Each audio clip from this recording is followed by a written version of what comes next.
Hello guys, welcome to your YouTube channel people teacher. तो आज की वीडियो बहुत हेल्पफुल होने वाली है आपके लिए, क्योंकि आज से एक न्यू सीरीज हमारी शुरू हो रही है जिसमें कि हम बात करेंगे लास्ट प्रीवियस ईयर के क्वेश्चन पेपर। तो ये हमारा 2022 का क्वेश्चन पेपर है और इसके आपको क्वेश्चन पेपर के दो पार्ट मिलेंगे हर एक ईयर्स के। तो 2022 का जो पार्ट 1 है उसमें हम बात करेंगे साइकोलॉजी और इंग्लिश सेक्शन के बारे में। तो वीडियो के एंड तक ज़रूर बने रहना। बाकी अगर इससे पहले कोई भी वीडियोस नहीं देखी है तो मैंने डिस्क्रिप्शन बॉक्स में सारी की सारी प्लेलिस्ट अटैच की है। बाकी आप चैनल पे जाके भी देख सकते हो, वहाँ पे आपको सारी प्लेलिस्ट मिल जाएगी। तो आज की वीडियो ना हमारी बाइलिंगुअल होने वाली है, जिसमें कि हम इंग्लिश और हिंदी दोनों में बात करेंगे। ठीक है, तो सबसे पहला जो हमारे से यहाँ पे क्वेश्चन पूछा गया था, ये हमारे से पूछा गया है यहाँ पे, प्रोग्रेसिव मैट्रिक परीक्षण किस मनोवैज्ञानिक ने विकसित किया।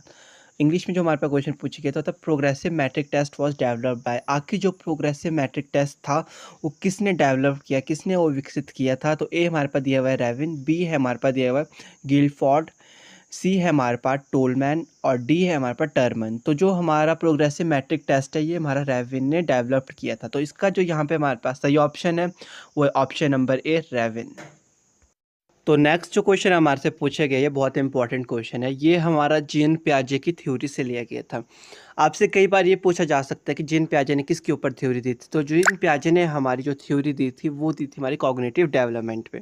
तो यहाँ क्वेश्चन था हमारे पास, हिंदी मीडियम में पूछे गए थे। यहाँ पे जीवन का सबसे कठिन काल माना जाता है। आखिर जो हमारे जीवन में काल होते हैं ना, जैसे कि इन्फेंसी स्टेज हो गया, चाइल्डहुड, एडल्सन, अडल्ट, इस एज में कौन सा सबसे कठिन काल है। ठीक है, इंग्लिश मीडियम में जो क्वेश्चन पूछा गया था वो था हमारे पास, which stage is consider most difficult period of life. ऐसी कौन से पीरियड है लाइफ में जहाँ पे कि हमारे को बहुत ज़्यादा प्रॉब्लम्स होती है। तो ए था हमारे पास इन्फेंसी स्टेज, बी है चाइल्डहुड, सी है हमारे पास एडोल्सन, एडोल्सन बोलते तो किशोरी अवस्था, और डी है हमारे पास अडल्टहुड।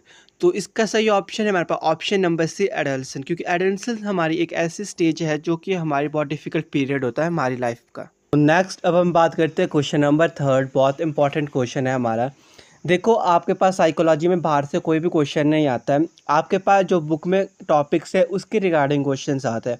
हाँ, आपसे क्वेश्चन घुमा फिरा के पूछ दिए जाएंगे, थोड़ा कंफ्यूज करके पूछा जाएगा, थोड़ा जो लेवल है वो हाई करके पूछ सकते हैं, पर जो क्वेश्चन है वो आपका साइकोलॉजी का कभी भी बाहर से नहीं आता। टैट दे दो, सी टैट दे दो, सी टैट में भी इवन की सारा का सारा आपका साइकोलॉजी सेक्शन सेम आता है। ठीक है, तो यहाँ पे क्वेश्चन पूछा गया था, फ्राइड के अनुसार इट डैश सिद्धांत पर आधारित है। जो फ्राइड है उन्होंने हमारे पास जो थ्योरी दी थी उसमें जो इट है ना, आखिर वो किसके ऊपर, किस सिद्धांत के ऊपर आधारित है। इंग्लिश सेक्शन में जो हमसे क्वेश्चन पूछा गया था ये था, according to Freud it is based on dash principle. ए है सौरव, सौरव बोले तो दुख, दुख के ऊपर क्या इट हमारा बेस्ड था। फियर, फियर होता है डर, डर के ऊपर बेस्ड था। नेक्स्ट है सी, रियलिटी, वास्तविकता, और डी है प्लेजर। अब देखो, जब हम इट की बात कर रहे हैं according to Freud it is based on the principle of pleasure. जो हमारा इट है वो प्लेजर के प्रिंसिपल के ऊपर बेस्ड है। तो यहाँ पे सही ऑप्शन है हमारा option number D, pleasure. Pleasure बोले तो सुख, सुख के सिद्धांत पर आधारित है। तो नेक्स्ट बात करते हैं क्वेश्चन नंबर 4। क्वेश्चन नंबर 4 पे आपके पास बहुत इंपॉर्टेंट क्वेश्चन। देखो, क्वेश्चन आपके पास हमेशा रिपीटेड होते हैं, कहीं ना कहीं आपसे क्वेश्चन ना रिपीटेड होता है। इस साल पूछा जाए क्या पता आपसे क्वेश्चन। तो क्वेश्चन क्या था हमारे पास, which psychologist use non sense syllables as a learning material. ऐसा कौन सा साइकोलॉजिस्ट था, ऐसा कौन सा मनोवैज्ञानिक था जिसने कि नॉन सेंस सिलेबस को as a learning material use किया था। तो ये थे हमारे एबिन घोष। तो यहाँ पे सही ऑप्शन है हमारे पास option number C, Ebbinghaus. Next बात करते हैं क्वेश्चन नंबर 5। हमारे से पूछा गया था यहाँ पे, बुद्धि व सृजनात्मकता में किस प्रकार का संबंध पाया जाता है। देखो, इंटेलिजेंस और क्रिएटिविटी के बीच आखिर कैसा रिलेशनशिप पाया जाता है। पहले तो आप इस बात को याद रखना, क्या आखिर क्रिएटिविटी और इंटेलिजेंस के बीच रिलेशनशिप होता है। आपसे क्वेश्चन कुछ भी पूछ सकते हो फिर आके, क्योंकि इंटेलिजेंस एक ऐसा टॉपिक है आपका और क्रिएटिविटी एक ऐसा टॉपिक है जिसके रिगार्डिंग क्वेश्चन आपसे पीछे भी पूछे गए। जब क्योंकि हमने जितने भी अभी तक क्वेश्चन को सॉल्व किया है अभी साइकोलॉजी सेक्शन के, वहाँ पूछा गया है आपके पास। ठीक है, कई बार आपसे क्रिएटिविटी अलग करके पूछ जाती है, इंटेलिजेंस अलग करके। तो अगर कभी बाय द वे आपसे यही पूछ दिया गया क्या क्रिएटिविटी और इंटेलिजेंस के बीच रिलेशन है, तो आपका आंसर क्या होगा, तो आप कमेंट करके बताइएगा। तो यहाँ पे हमसे पूछा गया था आखिर कितना परसेंट बोले या रिलेशनशिप है भी है कि नहीं है, तो ए है हमारे पास 0 बिल्कुल भी नहीं। बी नेगेटिव, नेगेटिव रिलेशनशिप कैसे हो सकता है आपका कभी भी किसी का बुद्धि और सृजनात्मकता के बीच में। सी है हमारे पास पॉजिटिव और डी है हमारे पास नन।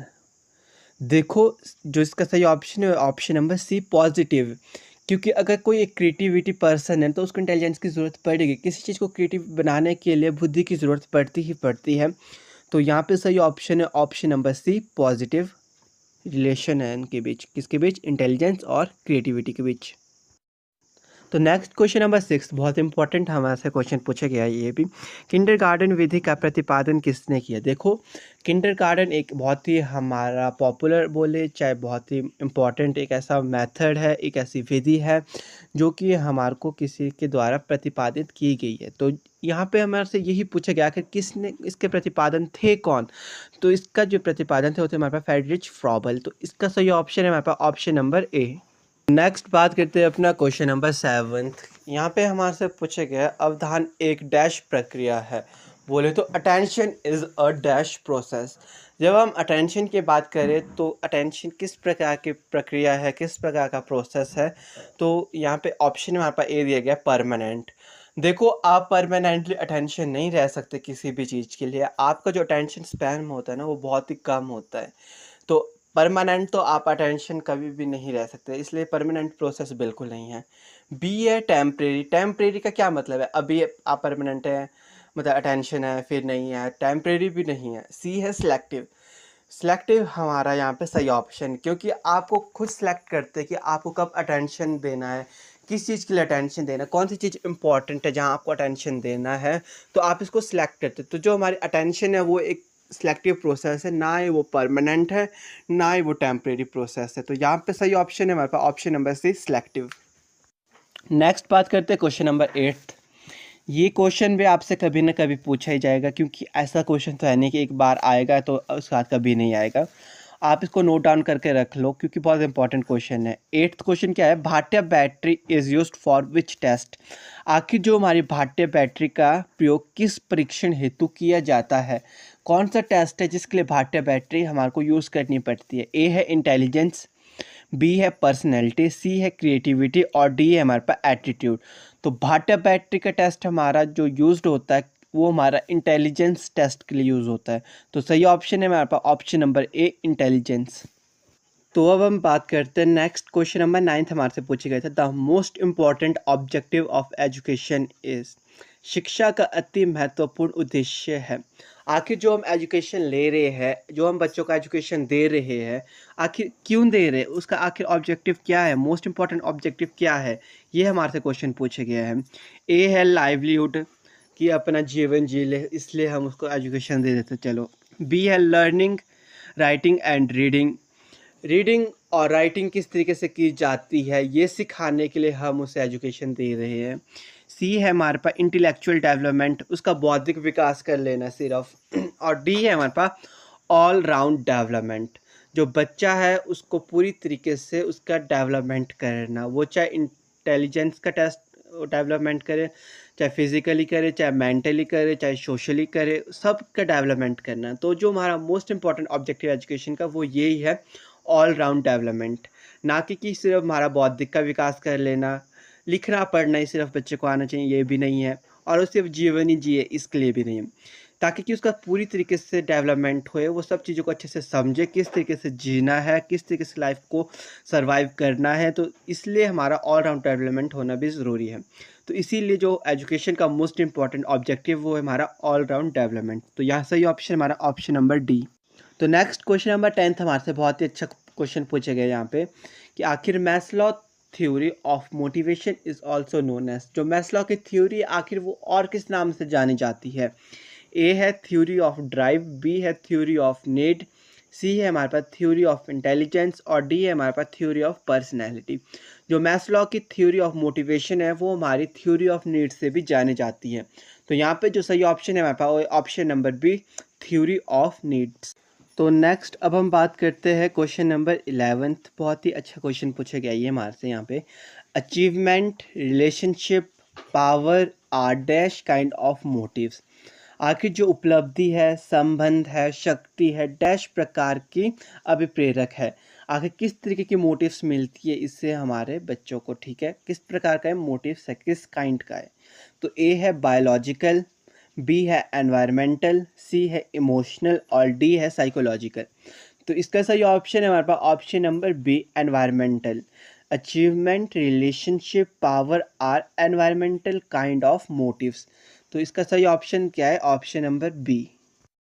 नेक्स्ट क्वेश्चन नंबर 12 जो हमारे से यहाँ पे पूछा गया है वो है हमारे पास learning is a modification in a behaviour which is relatively. जो लर्निंग बोले तो वो हमारा क्या है, बिहेवियर में एक प्रकार का मॉडिफिकेशन है। जो हमारा बिहेवियर है उसको मॉडिफाई किया जाता है। तो वो किस तरीके का होता है। ए है टेम्परेरी, बी है हमारे पास परमानेंट, सी है कंट्रोल्ड और डी है अनकंट्रोल्ड।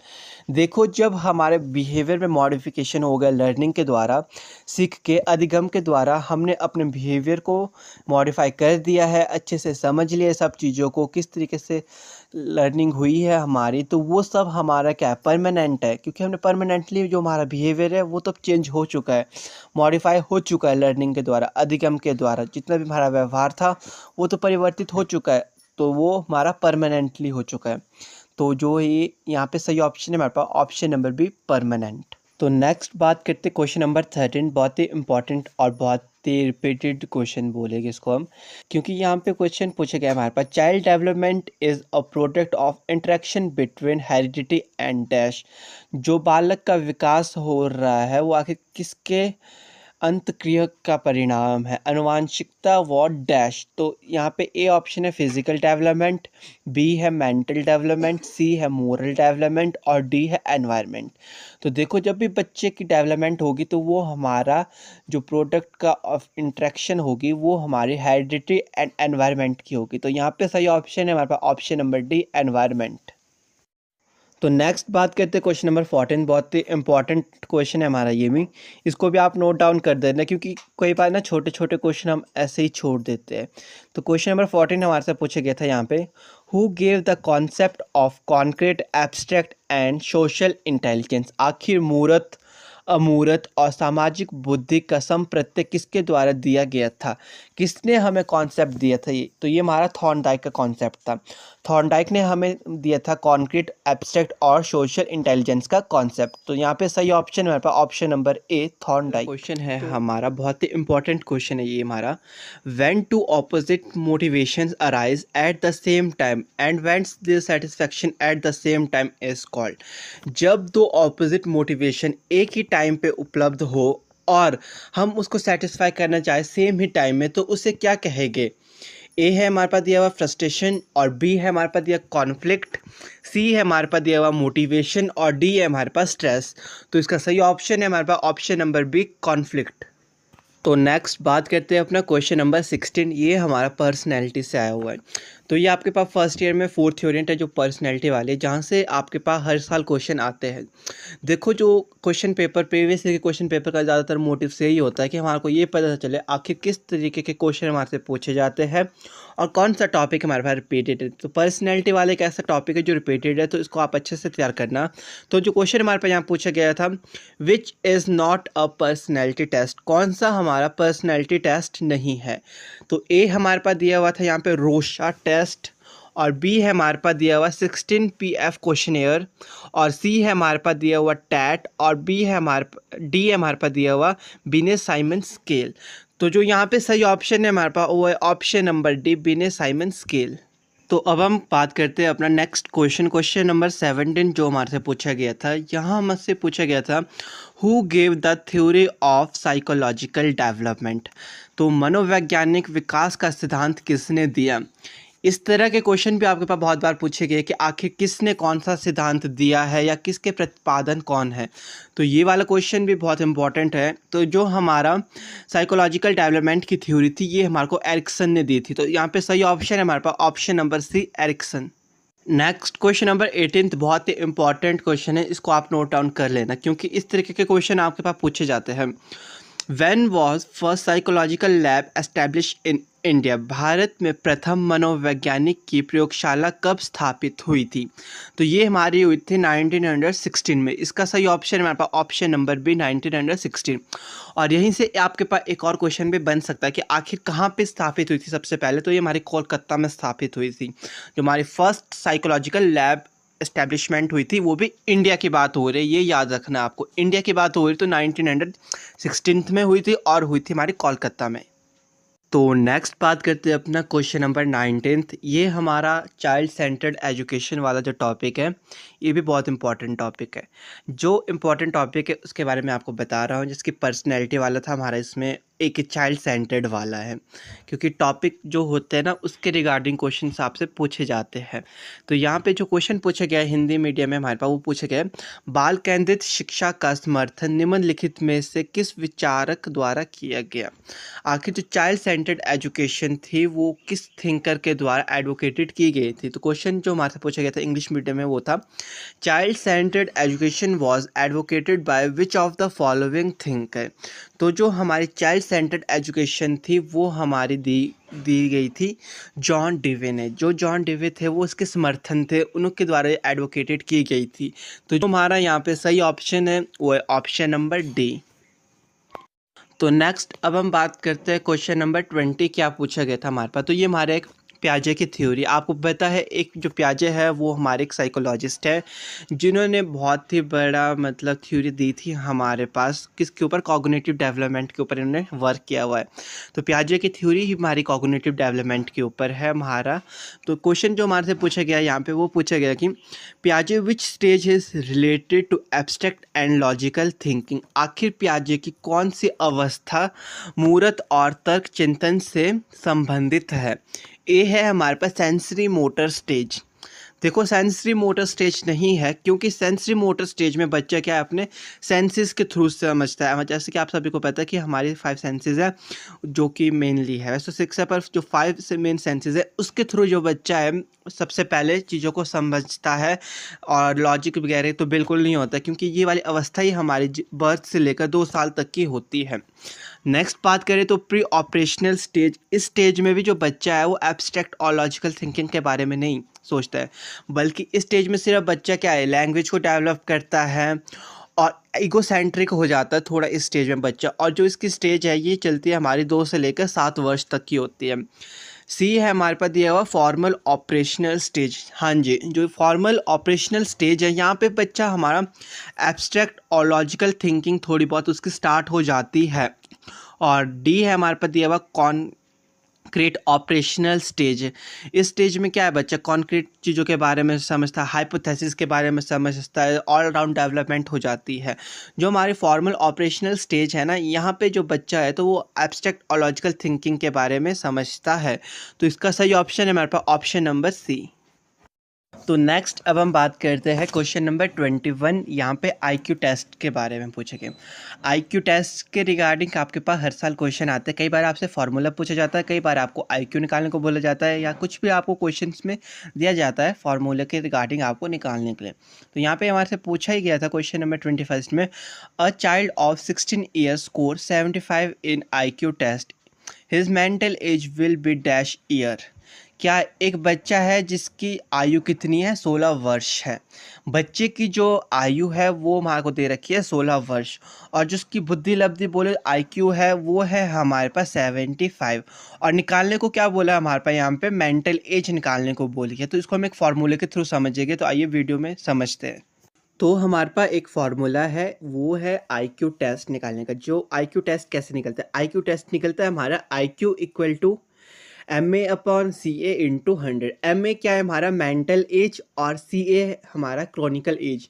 अब देखो जो हमारे को क्वेश्चन में पूछा गया निकालने को, वो पूछा गया है हमारे पास मेंटल एज। बच्चे की क्या निकालनी है हमारे को, मेंटल एज कितनी है। तो IQ हमारे पास दे रखा है 75। कई बार आपको IQ निकालने को बोलते तो MA दे रखा होता है, तो मेंटल एज दे रखी होती है, पर यहाँ पे हमारे को मेंटल एज निकालनी है। तो हमारे IQ दे रखा है कितना, 75 इक्वल टू MA बोले तो मेंटल एज हमारे को निकालनी है, तो ये हम MA लिखेंगे अपॉन 16 जो क्रोनिकल एज थी वो हमारे को दे रखी थी 16 बच्चे की जो क्रोनिकल एज है इंटू 100। अब हम MA को अरे ला लेंगे और 75 इंटू 16 अपॉन 100 हो जाएगा। जब हम 75 को 16 से मल्टीप्लाई करेंगे तो ये हमारा बनता है 1200 अपॉन 100। तो डिवाइड करने पे 0 से 0 कैंसिल हो गए तो हमारे पास बच के नॉर्मली 12। तो जो हमारे पास आंसर आया है वो है 12। इसका मतलब जो एक बच्चे की मेंटल एज है यहाँ पे वो हमारे पास 12 वर्ष है और जो उसकी क्रोनिकल एज है वो है उसकी 16 वर्ष। तो जो हमारे पास क्वेश्चन नंबर 21 का सही ऑप्शन आया है वो ऑप्शन नंबर सी 12 ईयर। तो बच्चे की मेंटल एज है हमारे पास 12 ईयर्स। अब बात करते हैं अपना नेक्स्ट क्वेश्चन, क्वेश्चन नंबर 22। ये हमारा CCE से आया हुआ है, बहुत ही इंपॉर्टेंट टॉपिक है आपके पास CCE। तो यहाँ पे क्वेश्चन हमारे पास पूछा गया था, which of the following evaluation comes in the continuous and comprehensive evaluation. आखिर कॉन्टिन्यूस एंड कॉम्प्रिहेंसिव इवेल्युएशन के अंदर कौन सी चीज़ आती है हमारे पास जो नीचे दिए हुए फॉलोइंग में, ठीक है। ऑप्शन नंबर ए है हमारे पास दिया हुआ ओनली फॉर्मेटिव असेसमेंट, सिर्फ फॉर्मेटिव असेसमेंट से आती है। बी है हमारे पास दिया हुआ ओनली सुमेटिव असेसमेंट, क्या सिर्फ सुमेटिव असेसमेंट से आती है।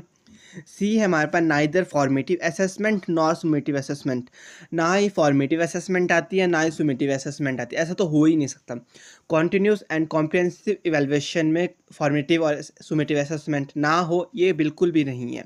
और डी है हमारे पास दिया हुआ बोथ फॉर्मेटिव एंड सुमेटिव असेसमेंट, तो ये हमारा सही ऑप्शन है, ऑप्शन नंबर डी। क्योंकि कॉन्टिन्यूस एंड कॉम्प्रिहेंसिव इवैल्यूएशन के अंदर दोनों चीज़ें आती है, वो चाहे हमारी फॉर्मेटिव असेसमेंट्स हो चाहे सुमेटिव असेसमेंट्स हो।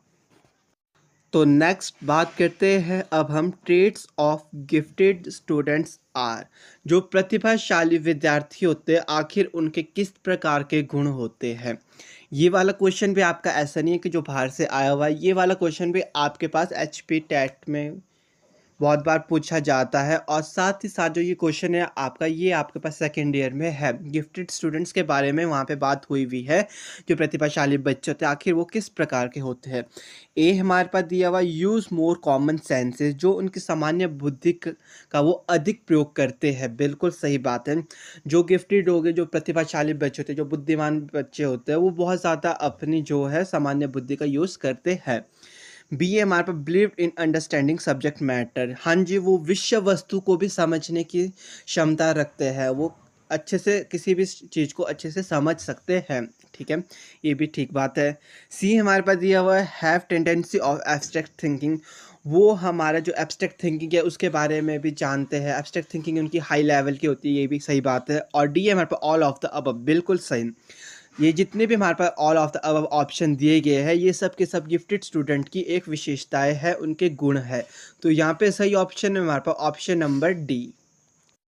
तो नेक्स्ट अब हम बात करते हैं अपना क्वेश्चन नंबर 24 की, जो हमारे से पूछा गया है यहाँ पे, वो है which one of the following is the primary agency of socialization. देखो ये वाला क्वेश्चन बहुत ही इंपॉर्टेंट है, समाजीकरण से आपके पास क्वेश्चंस पूछे जाते हैं। ए है कंप्यूटर, बी है आपके पास पॉलिटिकल पार्टीज, सी है हेरिडिटी और डी है फैमिली। तो इसका सही ऑप्शन है हमारे पास ऑप्शन नंबर डी फैमिली। जो फैमिली है वो हमारी प्राइमरी एजेंसी है हमारे सोशलाइजेशन की। तो नेक्स्ट क्वेश्चन, क्वेश्चन नंबर 25 हमारे से पूछा गया है, a teacher make use of variety of task to cater to the different learning style of her learners, she is influenced by. एक अध्यापिका है जो कि बहुत सारी वैरायटी ऑफ टास्क का यूज़ करती है अपने लर्निंग स्टाइल को डिफरेंट बनाने के लिए, इजी बनाने के लिए, जिससे कि बच्चे आसानी से सब चीज़ को सीख सकें। तो वो किसके द्वारा इन्फ्लुएंस की गई है, किसके द्वारा वो प्रभावित हुई हुई है। ए है हमारे पास दिया हुआ Gardner multiple intelligence theory, B है कोलबर्ग मोरल डेवलपमेंट थ्योरी, और सी है हमारे पास दिया हुआ वाइगॉस्की सोशल कल्चर थ्योरी, और D none of the above. तो इसका सही ऑप्शन है हमारे पास option number A, Gardner multiple intelligence theory के द्वारा ही वो प्रभावित हुई, जिसके कारण वो बच्चों को अलग अलग तरह से बच्चों को पढ़ा रही है, जो उनका पढ़ने का स्टाइल है वो अलग अलग तरीके का है, मेथड्स का यूज़ कर रही है। तो इसलिए यहाँ पे सही ऑप्शन क्या है हमारा ऑप्शन नंबर ए। तो नेक्स्ट क्वेश्चन नंबर 26 हमारे से पूछा गया है, on which development is Jean पियाजे theory of child development based. तो जो हमारे जीन पियाजे थे ना, उन्होंने क्या बालक का विकास का सिद्धांत किस विकास पर आधारित है? आखिर उन्होंने किसके ऊपर जो हमारे को थ्योरी दी थी, ये बात मैंने इससे पहले भी आपको कही थी। ए है सोशल डेवलपमेंट, बी है कॉग्निटिव डेवलपमेंट, सी है हमारे पास दी हुई बायोलॉजिकल डेवलपमेंट और डी है ऑल ऑफ द अबव। तो देखो पियाजे ने जो कार्य किया था वो इंसान के संज्ञानात्मक विकास के ऊपर किया था, ठीक है। तो इसका सही ऑप्शन है हमारे पास option number B cognitive development. Next बात करते हैं अपना क्वेश्चन नंबर 27 जो हमारे से पूछा गया है, वो है development is a dash process. तो डेवलपमेंट और ग्रोथ भी एक ऐसा टॉपिक है आपके पास जिसके रिगार्डिंग आपके पास क्वेश्चन पूछे जा सकते हैं। बहुत इजी क्वेश्चंस आते हैं इसके पास आपके पास। डेवलपमेंट किस प्रकार का एक प्रोसेस है? लिमिटेड नहीं, लिमिटेड नहीं है। और बी था हमारे पास कॉन्टिन्यूस, और सी है हमारे पास पॉजिटिव, और डी है जनरल। तो इसका सही ऑप्शन है हमारे पास ऑप्शन नंबर बी कॉन्टिन्यूस। जो डेवलपमेंट है वो एक कॉन्टिन्यूस प्रोसेस है, वो हमेशा निरंतर चलने वाली प्रक्रिया, ऐसी नहीं कि जो रुक जाएगी। जो ग्रोथ है वो कुछ समय के बाद आपकी रुक सकती है। बच्चे की जो हाइट होगी, देखो ग्रोथ होती है, ग्रोथ के अंडर आती है जो हाइट भी कह रहे होती है, तो थोड़े समय के बाद रुक जाती है। पर जो डेवलपमेंट है, जो विकास है, वो निरंतर प्रक्रिया, वो चलते रहेगा। इसीलिए यहाँ पे सही ऑप्शन है हमारा बी। नेक्स्ट बात करते हैं क्वेश्चन नंबर 28 हमारे से पूछा गया था। To write down the behaviour that happen on the spot is that order is called. मौके पर ही कोई घटना को हम किसी व्यवहार को उसी क्रम पे लिख रहे हैं तो उसको क्या कहलाएगा? ए है हमारे पास दिया हुआ रिफ्लेक्टिव जनरल्स, बी है हमारे पास दिया हुआ ऑब्जर्वेशन, सी है हमारे पास नरेटिव्स, और डी है हमारे पास एक्सपेरिमेंट। तो इसका सही ऑप्शन है हमारे पास option number C narratives. Next बात करते हैं क्वेश्चन नंबर 29 हमारे से पूछे गए यहाँ पे। Experiment is a method of testing. आखिर जब हम एक्सपेरिमेंट करते हैं तो किस चीज़ की टेस्टिंग होती है? क्या रिजल्ट, ए हमारे पास दिया हुआ रिजल्ट, क्या रिजल्ट की टेस्टिंग होती है? बी है हमारे पास दिया हाइपोथेसिस, क्या हाइपोथेसिस की टेस्टिंग होती है? सी है एनालिसिस, क्या एनालिसिस की टेस्टिंग होती है? डी है हमारे पास सब्जेक्ट, क्या सब्जेक्ट की टेस्टिंग होती है? तो जो एक्सपेरिमेंट जो मेथड है, जब हमारी उसमें टेस्टिंग होती है तो हमारी हाइपोथेसिस की होती है, परिकल्पनाओं की होती है। तो यहाँ पे सही ऑप्शन है हमारे पास ऑप्शन नंबर बी हाइपोथेसिस। तो लास्ट क्वेश्चन जो हमारे से यहाँ पे साइकोलॉजी सेक्शन में पूछा गया है वो है हमारे पास the learner, the learning process and the learning situation are the main aspects of. आखिर ये किसके मुख्य पहलू है? लर्नर, लर्निंग प्रोसेस और लर्निंग सिचुएशन। ए हमारे पास दिया हुआ है फिलॉसफी, बी है हमारे पास साइकोलॉजी, सी है हमारे पास मैथमेटिक्स, और डी है हमारे पास एजुकेशन साइकोलॉजी। तो इसका सही ऑप्शन है हमारे पास option number D education psychology के एस्पेक्ट थे। नेक्स्ट इंग्लिश सेक्शन में तो सबसे पहला क्वेश्चन आपका आया हुआ है वॉइस से लेकर, तो क्वेश्चन पढ़ लेते हैं। Question number 31 and 32, choose the correct form of a passive voice from the given option. आपको यहाँ पे पैसिव वॉइस के करेक्ट फॉर्म को चूज करना है, ठीक है।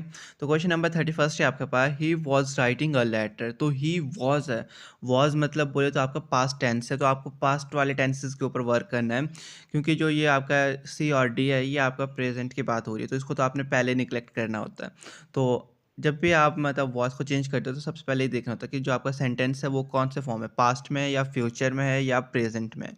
तो पास्ट में है तो वॉज आएगा इसमें, तो ऑप्शन नंबर ए और ऑप्शन नंबर बी में वॉज है, पर वॉज के साथ आएगा आपका बीइंग। तो आपने देखना है कि a letter was being written by him, क्योंकि ही का क्या बन जाता है आपके पास हिम, और जब भी आप शुरू करते हो तो लास्ट से शुरू करते हैं, a letter was being written by him. तो ऑप्शन नंबर बी हमारे यहाँ बिल्कुल सही है।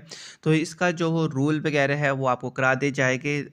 आज आपको मिलेगी जो वीडियो नंबर और जेंडर के रिगार्डिंग मिलेगी, बट कल या परसों तक आपको वॉइस के रिगार्डिंग भी वीडियोस मिल जाएगी। नेक्स्ट अगर बात करें क्वेश्चन नंबर 32, ये भी आपका वॉइस से ही है। वॉइस वाले में जब भी आप देखते हो तो सबसे पहले देखना कि प्रेजेंट फॉर्म, पास्ट फॉर्म है या आपकी फ्यूचर फॉर्म है, और देखना कि जो आपका फर्स्ट वर्ड है क्या वो लास्ट में किस तरीके से लिखा गया है, क्योंकि ही शी होता है तो आपका आता है हिज और हर या हिम आता है, ठीक है। तो यू का यू ही रहता है, तो यहाँ पे लिखा गया क्वेश्चन आपके पास, you can not teach Ram. तो ठीक है, तो आप राम को नहीं पढ़ा सकते हो। तो पहले देखना है कि जो लास्ट में है तो वो यू कहाँ कहाँ पे है, तो ऑप्शन नंबर ए और ऑप्शन नंबर सी में यू है। तो हम जब भी स्टार्ट करते हैं वॉइस को मतलब एक्टिव से पैसिव में, तो हम लास्ट से शुरू करते हैं, मतलब राम कैन नॉट बी आएगा, can not be taught by you, क्योंकि थर्ड फॉर्म में जो टीच है वो हमारा थर्ड फॉर्म में चला जाएगा। तो इसमें ऑप्शन नंबर सी हमारा बिल्कुल करेक्ट है।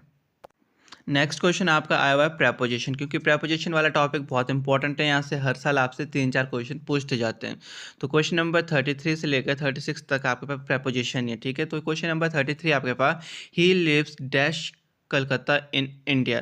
तो यहाँ पे हमारा क्या आएगा, इन क्यों आएगा, क्योंकि कलकत्ता के साथ इन लगता है। जो मतलब आपके सिटीज़ वगैरह होते हैं ना, टाउन्स वगैरह होते हैं या स्टेट्स वगैरह होती है, तो उनके साथ आपका इन का यूज़ होता है। बाकी जो इनके रूल्स वगैरह वो आपको करा दिया जाएगा, आखिर इन का यूज़ कहाँ होता है, एट का यूज़ कहाँ होगा, इन टू का यूज़ कहाँ होगा। तो ऑप्शन नंबर ए यहाँ बिल्कुल सही है। नेक्स्ट बात कर रहे हैं 34 है, I have known him dash 1976। जब भी आपके पास कोई ईयर आ जाए, मतलब 1900 कुछ भी आ जाए, 2004, 2005, 2006, वहाँ पे आपके पास सिंस ही आएगा। जब भी आपके पास कोई भी ईयर लिख के आ जाए तो मतलब वहाँ सिंस आता है। ये एक फॉर्मूला आपने याद रखना है। तो यहाँ पे आपका सिंस आएगा, क्योंकि यहाँ पे आएगा I have know him since 1976। तो आपने इस चीज़ को ध्यान में रखना है। जब भी आपके पास किसी भी ईयर आती है, कोई भी ईयर आएगी, तो आपके पास सिंस लगता है। बाकी रूल वगैरह आपको डिटेल में करा दिए जाएंगे। नेक्स्ट अगर बात करें क्वेश्चन नंबर 35, तो ये भी आपका प्रेपोजिशन का ही क्वेश्चन है। यहाँ पे आपसे पूछा गया है, आई shall return dash a week. तो जब भी आपके पास ऐसा कोई क्वेश्चन आएगा, वीक्स अ वीक आ गया, डेज आ गया, विद इन अ डेज, तो यहाँ पे विद इन आता है, मतलब I shall return within a days. जहाँ पे आपको एक मतलब टाइम पीरियड दिया जाएगा कि मतलब मैं एक हफ्ते के अंदर अंदर आ जाऊँगा। विद इन का मतलब होता है कि इसके अंदर अंदर आ ही जाऊँगा, ये मतलब है, ठीक है। तो यहाँ पे ये आपका आएगा विद इन, मतलब ऑप्शन नंबर डी बिल्कुल सही है। नेक्स्ट है आपका question number 36, he has been ill dash Monday, he has been ill since Monday. तो कई बार ना आपके साथ जैसे जो मतलब डेज वगैरह के नाम होते हैं, वहाँ पे फ्रॉम पे आ जाता है और सिंस भी आ जाता है। तो ये आपका मतलब जो सेंटेंस है उसके अकॉर्डिंग चलता है। तो नेक्स्ट क्वेश्चन आपका आया हुआ नरेशन से। तो क्वेश्चन नंबर 37 और 38 में आपको choose the correct form of indirect speech from the given options. तो यहाँ पे क्वेश्चन नंबर 37 आपके पास आया हुआ, he said, inverted comma start हो गया, handsome is that, handsome does. तो इसका जो सही ऑप्शन है वो ऑप्शन नंबर बी, क्योंकि ही सेड दैट, सेड का सेड बन गया, ठीक है। He said that, handsome is that, handsome does. इसके जो रूल्स होते हैं, इसके ना 5 या 6 रूल्स है आपके पास, वो भी करा दिए जाएगा। या तो आपको एक मेगा प्रैक्टिस सेट होगा जिसमें कि आपको 2-3 के रूल इकट्ठे करा दिए जाएंगे, या अलग अलग करके आपको करा दिए जाएंगे। बट इनके जो रूल्स वगैरह अगर आप इनको एक बार समझ लोगे तो आपको कभी भी दिक्कत नहीं होगी। बट हम अभी सिर्फ क्वेश्चन पेपर को सॉल्व कर रहे हैं ताकि कि आपको अंदाज़ा लग जाए किस तरीके से क्वेश्चन पूछे जाते हैं और इनके आंसर क्या क्या है। तो यहाँ पे ज़्यादा हम टाइम वेस्ट नहीं करेंगे इनके रूल्स बताने का। पर जब हम इनको आगे डिटेल में करेंगे तो वहाँ पे हम इनको रूल के साथ करेंगे, रूल समझ के, ताकि कि आप इजीली अपना जो पेपर है उसको क्रैक कर सकते हो। थोड़ा जो टफ रहता है ना, वो आपके पास नरेशन रहता है और वॉइस रहता है। तो इसका शायद से मैं सोच रहा हूँ कि एक मेगा प्रैक्टिस सेट रखेंगे, दोनों को इकट्ठा करेंगे, क्योंकि इनमें ज़्यादातर टेंसेस वगैरह का रूल रहता है। तो मतलब एक साथ हो जाएगा, तो मतलब साथ में इंपॉर्टेंट क्वेश्चंस भी कर लेंगे और पहले इनके रूल्स पे कर लेंगे, ताकि आपको पता चल जाएगा कि किस तरीके से आपको रूल्स को लगाना है। तो अगर हम बात करें नेक्स्ट क्वेश्चन नंबर 38 की, ये आपका he said he did it. जो आपकी डिड होती है, ये होती है आपकी पास्ट के फॉर्म। इसको भी आपने याद रखना होता है, क्योंकि नरेशंस और वॉइस में आपको फॉर्म देखनी होती है कि पास्ट है, प्रेजेंट है या फ्यूचर है। तो यहाँ पे पास्ट फॉर्म होता है, तो डिड का क्या बन जाएगा, डन बन जाएगा थर्ड फॉर्म में, मतलब। तो यहाँ पे आपका बनेगा he said that he had done it, मतलब ऑप्शन नंबर डी बिल्कुल सही है आपका, ही हैड डन इट। तो ऑप्शन नंबर डी सही है। बाकी किस तरीके से हुआ वो आपको रूल जब करा दिए जाएंगे ना मेगा प्रैक्टिस सेट, उसमें आपको अच्छे से पता चल जाएगा। तो अगर हम बात करें अपने नेक्स्ट क्वेश्चन, ये हमारे आए हुए ऑपोजिट वर्ड्स से, ऑपोजिट मीनिंग्स वाले क्वेश्चन। यहाँ से बहुत क्वेश्चन आते हैं आपके, 4 क्वेश्चन डेफिनेटली हर साल आते हैं। मतलब आपके पास जो इंग्लिश है उसमें टॉपिक्स कम है, बट टॉपिक्स के अंदर जो क्वेश्चन आते हैं वो ज़्यादा आते हैं। तो क्वेश्चन नंबर 39 to 42 हमारे पास है, choose the word which is opposite in meaning to the word printed in capital letter. जो प्रिंटेड हमारे कैपिटल लेटर्स में, इनके ऑपोजिट वर्ड्स को हमारे को ढूंढना है। ये बहुत इंपॉर्टेंट टॉपिक है, और ऐसे टॉपिक्स है ना ये, तो जो प्रीवियस ईयर में आपके पास आ रहे हैं ना, इनको आपने नोट डाउन कर लेना, क्योंकि ऑपोजिट वर्ड्स बहुत सारे होते हैं, और करेक्ट स्पेलिंग, ये कुछ ऐसे टॉपिक होते हैं जो कि बहुत वास्ट टॉपिक है आपका। तो अगर आप इनको नोट डाउन कर लोगे तो आपको हेल्प मिल जाती है, क्योंकि इनके रिगार्डिंग भी बहुत सारे क्वेश्चन पूछते जाते हैं। तो क्वेश्चन नंबर 39 है हमारा स्वेलो। तो स्वेलो का जो ऑपोजिट मीनिंग होता है वो होता है रिपुटेट। तो ऑप्शन नंबर सी हमारा सही है यहाँ पे। नेक्स्ट बात करें तो क्वेश्चन नंबर 40 है हमारे पास स्वेव। तो स्वेव का जो हमारा ऑपोजिट मीनिंग होता है वो होता है हार्श। तो ऑप्शन नंबर ए बिल्कुल सही है। तो जो ये ऑपोजिट मीनिंग वाला टॉपिक है ना, इसके क्वेश्चन आपने लिखते जाने हैं। तो नेक्स्ट क्वेश्चन नंबर 41 है हमारे पास एक्शन। तो एक्शन का जो ऑपोजिट मीनिंग होता है वो होता है रिएक्शन। ये बहुत ही ईज़ी है आपके पास, ये तो कोई भी कर सकता था, ठीक है? तो ये क्वेश्चंस कई बार रिपीट हो जाते हैं, तो आप इनको नोट डाउन कर लेना, मैं बहुत बार बोल रहा हूँ आपको। नेक्स्ट है आपका फाइनाइट। फाइनाइट होता है कोई छोटी चीज़, मतलब जहाँ पे आपको मतलब बताया गया होगा ये चीज़ है, मतलब पर्टिकुलर चीज़ फाइनाइट। इनफाइनाइट होता है मतलब कि जो ख़त्म ही नहीं होता, इन्फिनिटी तक चलते रहता है। तो जैसे कि आपसे पूछा जाता है कि नेचुरल नंबर, तो मतलब आपको पता है कि फाइनाइट है मतलब 1 से स्टार्ट होते हैं। तो इनफाइनाइट मतलब वो चलते रहता है, ख़त्म ही नहीं होता है, वहाँ तक चलते रहते हैं। तो इस तरीके से आपने याद रखना था, फाइनाइट टू इनफाइनाइट होता है। नेक्स्ट क्वेश्चन हमारे पास आया हुआ है करेक्ट स्पेलिंग। यहाँ से बहुत बार क्वेश्चन पूछते जाते हैं आपके पास, ठीक है? तो इसको भी आपने लिखते रहना है, क्योंकि इन्हीं के रिगार्डिंग बहुत बार क्वेश्चन रिपीट होते हैं। जैसे डिसिप्लिन की स्पेलिंग है तो पता नहीं कितनी बार रिपीट हो चुकी है आपके पास। तो क्वेश्चन नंबर 43 में आपके पास डिसिप्लिन की स्पेलिंग बोलनी थी, सही करेक्ट थी, तो आपके ऑप्शन नंबर 20 सही है, DISCIPLINE। नेक्स्ट क्वेश्चन नंबर 44 में एक्विटेंसी की स्पेलिंग सही बतानी थी, तो इसकी स्पेलिंग थी आपकी ACQUAINTANCE। तो ऑप्शन नंबर ए आपका बिल्कुल सही है यहाँ पे। नेक्स्ट अगर हम बात करें क्वेश्चन की, ये हमारे आए सिनोनियम से, यहाँ पे आपको सेम मीनिंग्स बताने हैं। तो क्वेश्चन नंबर 45 से लेकर 46 तक आपको जितने भी आपके पास क्वेश्चन पूछे गए इनके सेम मीनिंग्स बताने हैं। तो क्वेश्चन नंबर 45 आपके पास पूछा गया है फैमिलियर। फैमिलियर का सेम मीनिंग होता है कॉमन, ठीक है? इस चीज़ को आपने याद रखना, ना ही इसका रेयर होता है, ना ही आपका इसका स्ट्रेंज होता है। जब भी आपसे फैमिलियर पूछा जाए, मतलब कोई फैमिलियर कोई अच्छे से रहने लग जाए, मतलब कॉमन पर्सन के साथ हम फैमिलियर रहेंगे ना, तो अगर कोई ऐसा पर्सन होगा बहुत ही अजीब सा स्ट्रेंज लुक वाला, मतलब स्ट्रेंज होगा, तो उसके साथ आप फैमिलियर थोड़ी नहीं रहोगे, उसके साथ आप अच्छे से बात नहीं करोगे। जो आपको लगेगा कि नहीं यार ये भी हमारी तरह ही है, मतलब उसके साथ आप अच्छे से बात करोगे, उसका जिसका बिहेवियर आपको अच्छा लगेगा कि इसका बिहेवियर ठीक है, फैमिलियर है, तो उसके साथ ही आप बात करोगे, मतलब वो क्या कॉमन पर्सन, ठीक है? नेक्स्ट बात करें तो ओवरकम। ओवरकम का जो सेम मीनिंग होता है वैनिश, मतलब ऑप्शन नंबर सी हमारा यहाँ बिल्कुल सही है। नेक्स्ट बात करें क्वेश्चन नंबर 47 थे हमारे पास डिसिपल। तो डिसिपल्स का जो सेम मीनिंग होता है वो होता है स्टूडेंट। तो ऑप्शन नंबर सी यहाँ पे भी बिल्कुल सही है। तो ये भी कुछ ऐसे वर्ड्स हैं जो कि आपका रिपीट हो सकते हैं, इनको भी आप नोट डाउन कर सकते हो या फिर ऐसे याद रख सकते हो, आपकी मर्ज़ी है वैसे। बट यहाँ से क्वेश्चन पूछते जाते हैं आपके पास, हर साल पूछते हैं। तो नेक्स्ट टॉपिक है हमारा नंबर से, मतलब नंबर वाले क्वेश्चंस हमसे पूछे गए। तो नंबर और जो जेंडर वाला टॉपिक है वो बहुत इंपॉर्टेंट टॉपिक है आपके पास, वहाँ से हर साल क्वेश्चन पूछते जाते हैं कई बार। तो इसका जो मतलब रूल्स वगैरह है उसकी वीडियो आज शाम को आपको मिल जाएगी, उसमें डिटेल में करा दिया जाएगा आपको किस क्या-क्या रूल है, किस तरीके से आपने सिंगुलर से प्लूरल में चेंज करने होते हैं। तो आज लास्ट टाइम हमने जो बात की थी वीडियो में, उसमें हमने वन वर्ड सब्स्टिट्यूशन के बारे में बात की थी, वो भी बहुत इंपॉर्टेंट है। नेक्स्ट क्वेश्चन आपका वन वर्ड सब्स्टिट्यूशन से आए हुए हैं, और जो मैंने कराया ना आपका 51 वर्ड सब्स्टिट्यूशन, वही आपसे हर साल ज़्यादातर पूछे जाते हैं। नेक्स्ट क्वेश्चन की बात कर लेते हैं फिलहाल अभी हम। यहाँ पे पूछा गया आपके पास प्लूरल ऑफ ज़ू। तो हमारे को ज़ू का प्लूरल बताना है, तो इसका एक रूल है, अगर आपके पास डबल ओ कहीं भी दिखे तो वहाँ पे आपके पास सिंगल एस लगता है। तो यहाँ पे जैसे कि डबल ओ होते हैं ज़ू में, तो यहाँ पे आपके पास एस लगेगा, तो मतलब ऑप्शन नंबर सी बिल्कुल सही है। अगर आपके पास सिंगल ओ होता है तो आपके पास ई एस लगता है लास्ट में। ये आपके रूल्स है, जो रूल्स आपको आज करा दिए जाएंगे शाम को। नेक्स्ट बात करें क्वेश्चन नंबर 49 है आपके पास प्लूरल ऑफ फिश। जो प्लूरल होता है ना फिश का, वो आपका फिश ही रहता है, इसको आप कभी फिशीज नहीं बोलते, फिश नहीं बोलते हो, इसको हमेशा फिश बोलते हो। तो ऑप्शन नंबर ए बिल्कुल सही है। बाकी इसके रूल वगैरह आज आपको करा दिए जाएंगे। नेक्स्ट क्वेश्चन आपका आया हुआ है वन वर्ड सब्स्टिट्यूशन से। तो इसके बारे में मैंने आपको पिछली वीडियो में बता लिया है, बहुत डिटेल में बताया, और 50 most important one word substitution कराए हुए हैं मैंने, ठीक है? तो पहले आप समझ लो, जो वन वर्ड सब्स्टिट्यूशन होता है उसका मीनिंग होता है कोई आपके पास सेंटेंस दिया उसको एक वर्ड में बताना। जैसे कि यहाँ पे क्वेश्चन नंबर 50 आपके पास, a place for keeping bird. ऐसा प्लेस जहाँ पे पक्षियों को रखा जाता है उसे हम क्या कहते हैं? तो उसे हम एवियरी कहते हैं। और जो ज़ू है वो वाला प्लेस होता है जहाँ पे हम किसको रखते हैं? जानवरों को। तो यहाँ से क्वेश्चन बहुत बार पूछ जाते हैं। नेक्स्ट क्वेश्चन नंबर 51 की बात करें तो एन अनमैरिड मैन। ऐसा पर्सन जिसकी अभी तक शादी नहीं हुई हो उसे हम क्या कहते हैं? बैचलर। और ऐसी महिला, ऐसी लड़की जिसकी शादी नहीं हुई हो उसे हम कहते हैं स्पिंस्टर। तो यहाँ से बहुत बार क्वेश्चन पूछते जाते हैं। बाकी मोस्ट 50 इंपॉर्टेंट क्वेश्चन मैंने आपको करा दिए हैं, और आपने अगर वीडियो नहीं देखी है तो आप उस वीडियो को देख लेना।